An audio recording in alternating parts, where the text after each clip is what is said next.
TMZ has just come out with a report that after speaking with the LAPD, they are no closer to making an arrest in connection with the death of 14-year-old Celeste Rivas Hernandez, whose body was found in singer David's car. How is that possible? Is the LAPD telling the truth? What is happening behind the scenes? We are going to break down every aspect of what this could mean with a retired detective. Welcome to Sidebar, presented by Law&Crime. I'm Jesse Weber. By the way, if you're in the content creation game on social media, have you ever wondered how we're able to share so many clips from all of these stories so quickly? I'll give you a secret. It's called Opus Clip, okay? This is an all-in-one AI editor that makes it so easy to cut, create, and upload videos across any platform. Through AI, Opus Clip generates B-roll, it reframes footage, and it even cleans up audio. It is easy. You just visit opus.pro/sidebar, you sign up, you upload, and in minutes, you will have perfectly edited clips ready to go. For TikTok, Shorts, Reels, Opus Clip is your one-stop shop. Having a tool like Opus Clip means that our producers can get you viral courtroom updates instantly. This is the most powerful tool there is to help you share ideas and edit like a pro. So go to opus.pro/sidebar to create your videos today, and for November only, you can get 65% off of an annual plan. According to TMZ, they just got this update in the Celeste Rivas Hernandez case, the David case. That is surprising. That is probably frustrating for a lot of people. That is confusing, but also can maybe be interpreted in a number of ways. The question that we have been asking is, will there be any arrests, and when will there be any arrests? After all, if I were to tell you that a 14-year-old girl,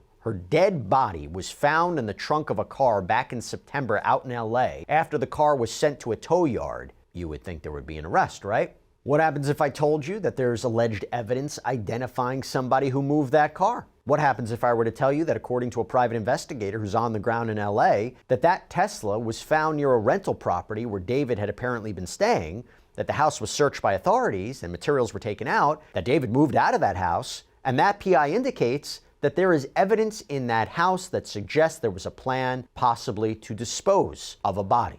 You would think there would be an arrest, right? There is no arrest. To be clear, no one, and that includes David, no one has been named a suspect, nor a person of interest, nor officially implicated in any criminal activity. Let me say it again. David has not been named a suspect, he has not been named a person of interest, and he has not been officially implicated in any crime. There's been no arrests. And then we go to what came out yesterday. TMZ's Harvey Levin posted a video to social media. Now, this is what he said, okay? Quote, "We've spoken with people at LAPD today," so he's talking about November 17th. "We are told it is nowhere imminent that an arrest will be made. That doesn't mean there won't be one, but there's a chance there won't be one in the sense that we don't even know if this was a homicide. We pushed today to find out and could not get answers whether the medical examiner has weighed in and whether toxicology findings are in." And he noted that while it could take several months for those results to come in, they have to have the results in by now, particularly in this case, right? Speculated that perhaps she had died from an overdose, even though there's no direct evidence to suggest that. That is something that has come up if we're talking about if there's no homicide, if she wasn't killed, what are the circumstances surrounding her death? He said, quote, "We pushed and we cannot get an answer that they are close to making an arrest, that they have a suspect. All we are told is it is not imminent." If they got video of somebody putting the body in the Tesla on Doheny Drive, that doesn't mean that person is responsible for the death of Celeste. After having this conversation with LAPD, it does not feel like we are going to find out today or this week or anytime soon that somebody is responsible for her death. Now, before I bring on a retired detective to talk about this, his perspective, whether the LAPD is in fact being honest with TMZ, if this is all true, let me tell you, if this is all true, why this is so surprising. Aside from how long this has been going on, how long the investigation has been going on, and the potential evidence that was collected at the home, I mentioned that private investigator, right? Steve Fisher. Now, we've interviewed him a number of times here on Sidebar. He is the PI who was hired by the owner of that rental property that David was staying at to look into this, to see what role that house may have played in any of this, if any. He has been on the ground in LA investigating. And when hearing this announcement from the LAPD and taking it as true that they're not close to an arrest, this is why this can be so confusing. First of all, we knew that the results of Celeste's autopsy have been deferred pending further investigation and reportedly the toxicology results coming in. But listen to what Steve told us recently about why he believes the results may be coming in sooner. Now, you've also been tracking the medical examiner timeline, the LAPD's timelines actively, very closely. Have there been any developments there that you can give a better sense of when we might maybe even see an official determination about the cause of death, the manner of death, anything like that? I think it could be in the next week to 10 days. And that's because, what I've been doing is tracking, her, she was discovered on the 8th, on September 8th.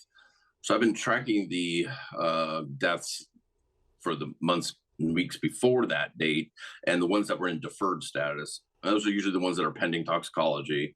And then I'm seeing that they're showing up as they're not deferred anymore, and they're showing, acute fentanyl intoxication or whatever. So they have, that shows in other cases, yes. So in other cases. So it shows that the toxicology has come back on those, and they're making determinations. And I've seen those as recent as September 3rd right now. So we could be, just days away from. Now that doesn't mean the autopsy report is done in total, but it does mean that on the website we could see a determination of the cause and manner of death, which will then should free up LAPD to do what they're going to do. That was back on November 3rd. This is also what Steve said about knowing who moved the Tesla. Again, if we're trying to figure out what LAPD allegedly just told TMZ about not being close to an arrest of any kind, does this make sense? We now have a much better understanding of when that Tesla arrived at that final parking spot. I'll tell you, I do have surveillance from different houses in the neighborhood showing the Tesla being moved. And so things like that, and I'm not even saying that LAPD didn't have that, but I'm sure they did. But we wanted to make sure, and we did some work and on the up-resing the footage to find out who was driving the vehicle. Do you know who was driving that car, that Tesla? You don't have to tell me, but do you know the identity? Yeah, as far as it going to the final, that what we believe is the final parking spot where it was towed from, yes. And that information's been communicated to law enforcement. So it's been given to law enforcement. They're not going to tell us if they're confirming if that's a person or not. Robbery, homicide, the way they work is we'll take your information. We're not going to speak on it, so I don't know. But listen, it's very clear that that neighborhood is filled with surveillance cameras, and the timelines, once we learn those dates and we can see other things that were happening that were even public on Instagram and whatnot, or going on in those people's lives, it makes a lot of sense. So let me ask you this. If you see when the car was parked there, have you seen anything to indicate that Celeste's body was transferred into that car after the car was parked there? Or in other words, do you believe that her body was in that car the minute it was parked in the location it was ultimately towed from? So I'll say I have no evidence of a body being transferred before or after. There's no evidence of that at all. What I will say, when it was moved to that position, it was already like that. So that car had not been used in a very long time. It was super dirty, caked on dirt. I'll tell you, this was in late July. So it's bizarre because we also got media that the car was used a lot. David even spoke about it in Instagram videos. He took it to a detail shop and stuff like that. And then all of a sudden, the very beginning of the year, that car, something happens, and that car's doesn't show up anymore. It's not used. It seems to disappear. And then that red Tesla learned, which we didn't know until the search warrant was served, that there's a red Tesla in the garage, which I can tell you was at least on February 1st. Again, if they knew who moved the car, there's not enough to arrest that person. And we're going to discuss what the charge could be. And we go back to that rental property, which was rented out by David's manager. By the way, David's manager was on the lease. David was purportedly staying there. Listen to what Steve Fisher had to say. But I will say this, there are some things that, and I'm talking physical evidence, that was at that house that is, there could have been greater plans as far as getting rid of her. And it's scary, sadistic stuff. And that's why we're trying to learn more about that. I wish I could say more, but for obvious reasons I can't. But it doesn't have to do with how she died, but maybe how they were planning on ultimately getting rid of her, and how maybe that Tesla was just a holding spot at the time, and things just, their timing was just off as far as getting this done. But there's a few things that were just like, will blow your mind. But TMZ is now reporting that according to their conversation with LAPD is no closer to an arrest. And yes, that is fairly consistent with what we reported on a recent episode of Sidebar, where the LAPD confirmed with KTLA that its prior news release, quote, stands on its own, essentially meaning, this is what they're referring to in the past, their prior statement where they said there's currently no crime other than concealment of a body that may have occurred, with no case being sent over to the LA County District Attorney's Office for review or potential prosecution. But again, they talked about concealment of a death, but still no arrest is imminent. Okay, so I want to try to make sense of this. I want to bring on, once again, Matt Irvine, retired detective, law enforcement instructor. Matt, thank you so much for coming on. You were on with us last time. This is significant, and I am curious whether or not we can believe what LAPD presumably told TMZ. But just your overall reaction to that, if that is true, that they are not, there is no arrest that's imminent right now. Well, I think we can believe that they are being straight with TMZ. I don't think there's any reason for LAPD to be deceptive here. They're not required to reveal everything, but I think they've got no good reason to lie. Just push you back on that. Are they concerned about revealing any information to the media that would tip any potential suspect off? I mean, why make the announcement if it could jeopardize the investigation? I mean, we'll talk about whether or not it's true. If it's 100% true they don't have an arrest imminent, we'll talk about that. But is it possible that they're not being so straightforward, not telling TMZ exactly what's going on? Well, I think that's absolutely likely. They certainly are not going to show their hand in the midst of an investigation. They're not going to reveal anything that might jeopardize that investigation. But for them to say that there's nothing imminent, there's no arrest on the horizon, that's still not a very hopeful statement. It doesn't summarize the entirety of the investigation, but it's got to be disappointing for Celeste's family that deserves answers to what happened to their child, and for the millions of folks who've come to care about this child and have every reason to be disappointed at this moment in the investigation. But if that is true that there is no arrest imminent, I laid it out. There's a number of potential crimes here. There's the idea of moving the body. In California, even if you move a body in an accidental death, that's a lower level crime. It's a misdemeanor, but it's a misdemeanor. If we're talking about whether or not the toxicology results came back, and potentially, as we heard Harvey Levin said, that you might be dealing with an overdose, you do wonder, do they have evidence whether anyone furnished drugs, narcotics, to a minor? You do wonder if there is evidence in the house that there was a plan to dispose of a body. There seems to be potentially something that they could arrest someone on. And I guess the question is, even if there are lower level offenses, why not make an arrest?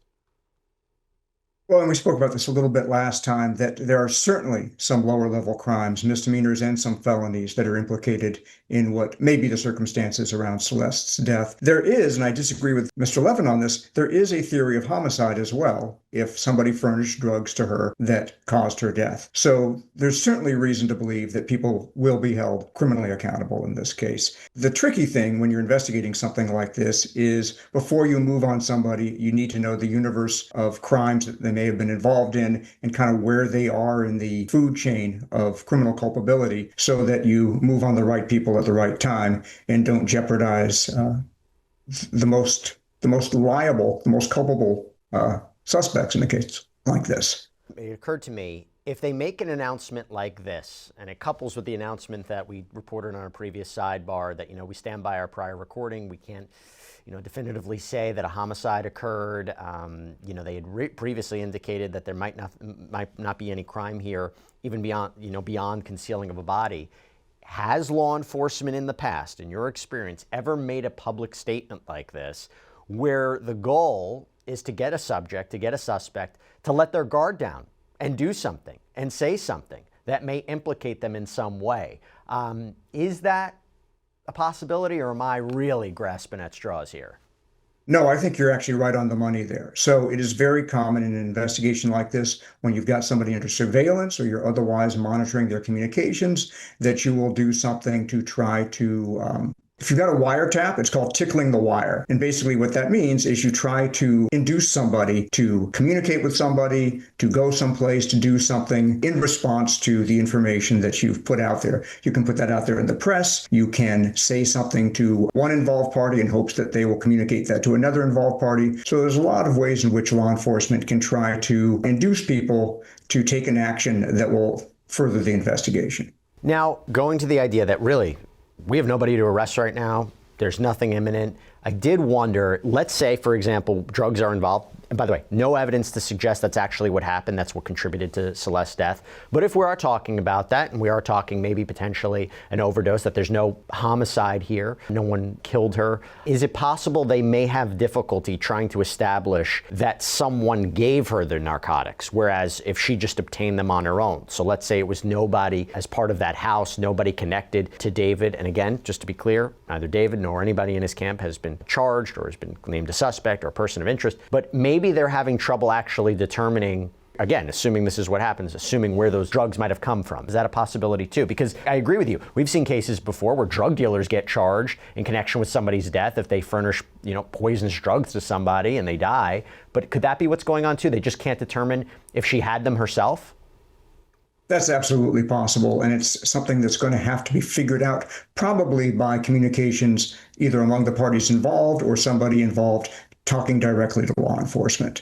That's really the only way they're likely to figure out, again, if this was a drug overdose, the circumstances that led to her ingesting those drugs. But how is it possible that there's no medical examiner findings at this point? Why would it take this long?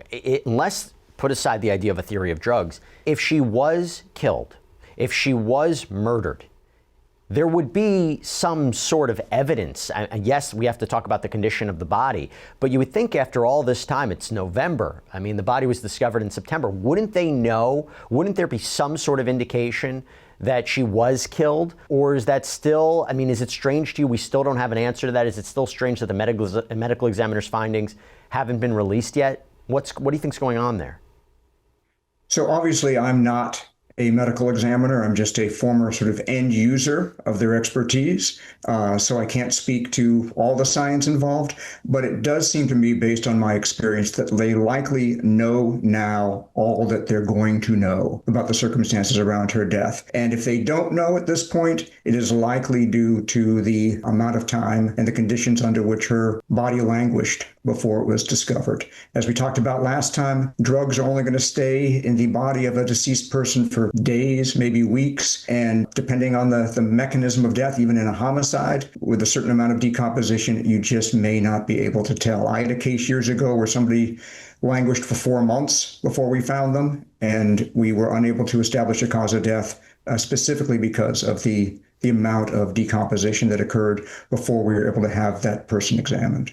There are times, though, when law enforcement and authorities and prosecutors, they'll release details of how someone was killed before there's an arrest. If there was evidence that she was stabbed or shot or strangled or there was blunt force trauma, do you think that because otherwise everybody's speculating. Everybody's speculating. They might not care what people online or the media cares or is saying.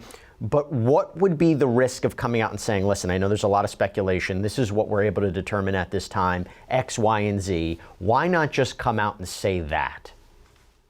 Well, if you have a case that at this point seems to be dependent on people talking, people communicating, either with each other or directly with the police, the last thing you want to do is to raise the kind of psychological temperature, the level of anxiety around talking. So if you put out there a lot of really dangerous information that's going to make people be very apprehensive about talking, you potentially undermine your investigation.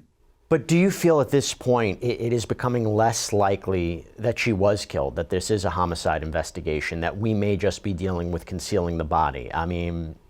Does it seem to you that that's the reality of the situation at this point? It could change, but do you think it's becoming more and more likely that we are not dealing with a homicide?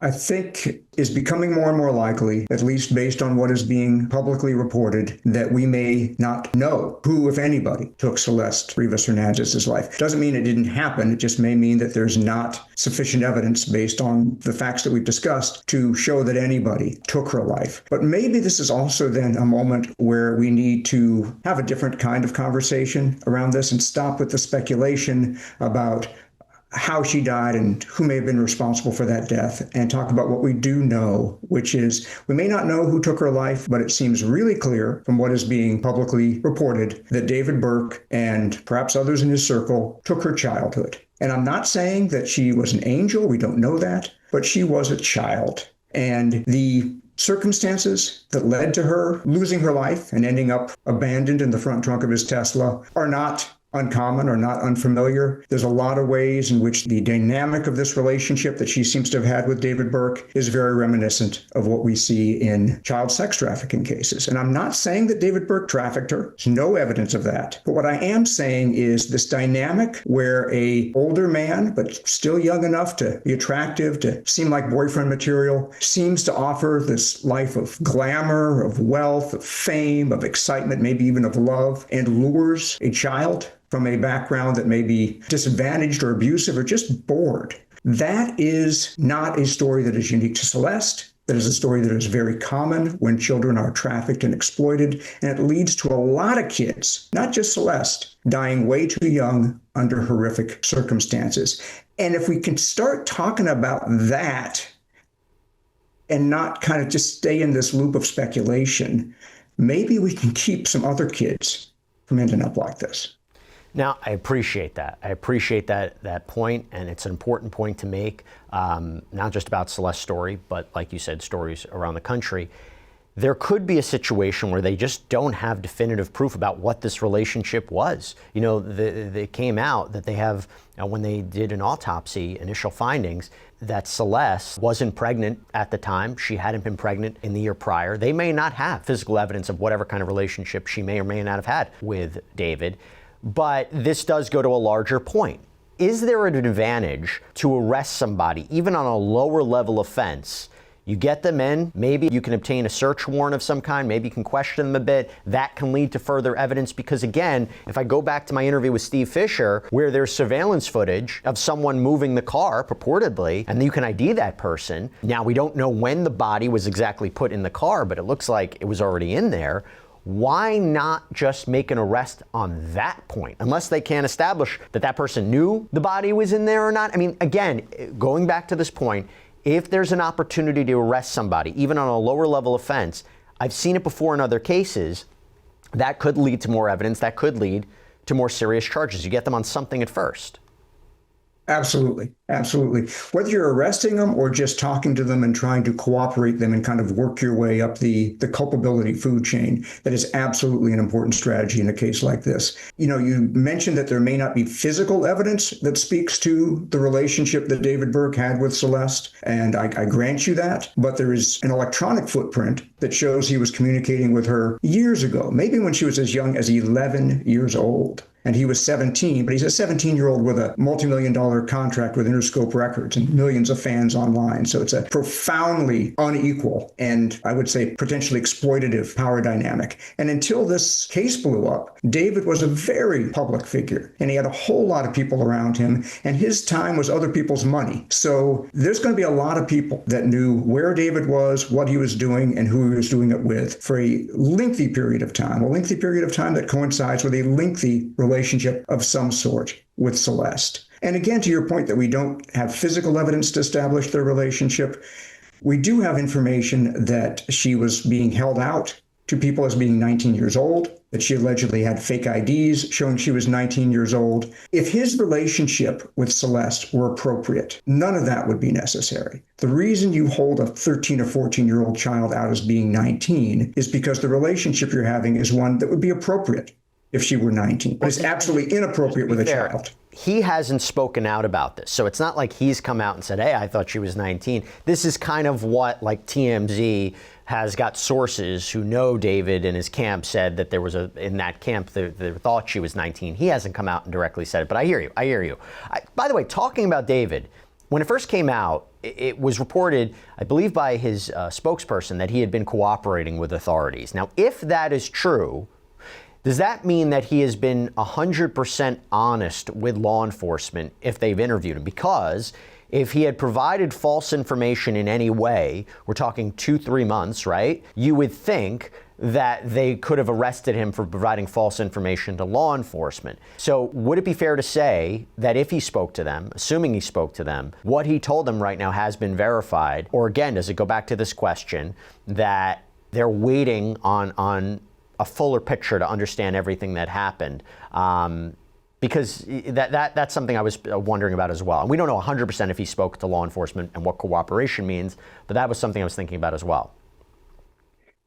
So providing false information to law enforcement in California is under most circumstances just a misdemeanor. So it's a fairly low-level crime. And it doesn't apply to suspects. And again, I'm not saying that David is a suspect, but if he were a suspect, he is under no obligation to be truthful or to cooperate in any way because he's got a Fifth Amendment right against self-incrimination. So there's really no way to know what, if anything, David said to law enforcement and how cooperative or honest he was in those communications. But given that he seems to be circumstantially, at least a person of interest in the case, there's no reason to think that he would be arrested on a misdemeanor charge in the midst of a potential homicide investigation. And by the way, if they had proof that someone committed a homicide here, that someone committed a murder or there's manslaughter, wouldn't they immediately pick that person up? Because wouldn't that person be a danger to the public? Wouldn't they immediately make arrests? So if they haven't made an arrest, and we take it back to the full circle what Harvey Levin had reported, that there's no arrest imminent, it seems again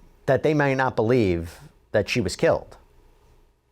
That's certainly possible, but particularly on a homicide, you don't make an arrest until you feel like you've got a pretty airtight case. As soon as you arrest somebody, you start a clock with the courts, and you got 48 hours basically to get this person in front of a judge with charges filed. And you don't want to do that unless you feel like this case is basically trial ready, because the clock after that in California is 10 days before a preliminary hearing, and then a very short time after that, potentially a jury trial, where you got to convince 12 people beyond a reasonable doubt that you got the right person for the charges that you arrested them for. So there's no statute of limitations in murder. And most murderers, to be quite frank, in my experience, are not necessarily a danger to the general public. They killed the person that they killed for the reasons that were very personal, and it does not mean that they are serial killers that pose a danger to the public at large. And so in most cases of homicide, you wait to make an arrest until you feel like you've got a case that is pretty much trial ready. Prosecutors would disagree with you during a bail analysis. That one of the factors they would say is this person's a danger to the public. I mean, they're charged with murder. They shouldn't be out, but that's a separate point. Okay, let me just ask you this. LAPD making this statement, apparently making this statement to TMZ. Is it possible that what LAPD tells the media is not the same thing that they are telling the victim's family? Absolutely. Absolutely. They may make a strategic decision to release one set of facts or one kind of information to one party and something very different to another. I would hope they're sharing anything with the family, that they're being honest in what they're sharing. I think families deserve that when they've lost a loved one, but the media doesn't deserve that. The general public, with all due respect, doesn't deserve that. If misdirection or the withholding of information is a strategic choice to further the investigation, that's absolutely appropriate. I don't think you lie to loved ones, but everybody else is fair game. Matt Irvine, thank you so much for taking the time. Really appreciate it. Thank you very much. I appreciate the opportunity to speak with you about this. And that's all we have for you right now here on Sidebar. Everybody, thank you so much for joining us. And as always, please subscribe on YouTube, Apple Podcasts, Spotify, wherever you share your podcasts. You can follow me on X or Instagram. I'm Jesse Weber. I'll speak to you next time.